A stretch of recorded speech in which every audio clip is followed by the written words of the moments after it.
Hi friends, எல்லோருக்கும் வணக்கம். இந்த ஷார்ட்ஸில் எதை பற்றி பார்க்க போகிறோன்னு பார்த்தீங்கன்னா, 1 ஏக்கர் புஞ்சை நீளம் தார் ரோட் டச்சில் சேல்ஸுக்கு வந்திருக்குங்க. தார் ரோட் ஃப்ரண்டேஜ் பார்த்தீங்கன்னா 170 அடி வருங்க. கிளியர் டாக்குமெண்ட்டு, எந்த ஒரு லீகல் இஷ்யூ இல்லாத ப்ராப்பர்ட்டி, கிளியர் டைட்டிலோடு இருக்குங்க. சிங்கிள் ஓனர் தான். சைன் போடக்கூடிய லீகலார் பார்த்தீங்கன்னா ஒரே ஒருத்தர் தான். உங்களுக்கு நல்ல ரெட் சாயிலான லேண்டுங்க.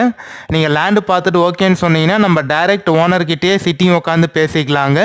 லேண்ட் ஒரே ஸ்கொயராக பாக்ஸாக தாங்க இருக்கும். ஜிஎஸ்டி பைபாஸ்க்கும் என்ஹெச் பைபாஸ்க்கும் நம்ம லேண்டுக்கும் பார்த்தீங்கன்னா 19 கிலோமீட்டர் தாங்க வரும். பஸ் போர் ரூட்டுக்கும் நம்ம லேண்டுக்கும் பார்த்தீங்கன்னா 2.5 கிலோமீட்டர் தாங்க வரும். வில்லேஜுக்கும் லேண்டுக்கும் பார்த்தீங்கன்னா 1 கிலோமீட்டர் தாங்க வரும். நம்ம லேண்டில் பார்த்தீங்கன்னா ஃபுல்லாக உங்களுக்கு அக்ரிகல்ச்சர் பண்ணிட்டு இருக்காங்க. ஃபுல்லாக தர்பூசணி போட்டிருக்காங்க. ஒரு சென்ட் 22,000 சொல்கிறாங்க. ஒரு ஏக்கர் 22 லேக்ஸ் சொல்கிறாங்க. ஃபைனல் ரேட்டாக கண்டிப்பாக நம்பர் கான்டாக்ட் பண்ணிட்டு வாங்க. சைட் விசிட் கூட்டிகிட்டு போயிட்டு காட்டுறாங்க. மேல்மருவத்தூர் நியர்பையில் தாங்க இருக்குது. மேல்மருவத்தூர்லேருந்து ஒரு 15 நிமிஷத்தில் சைட்டுக்கு ரீச் ஆகிடலாங்க. நல்ல லேண்டு, கண்டிப்பாக யாரும் மிஸ் பண்ணிடாதீங்க.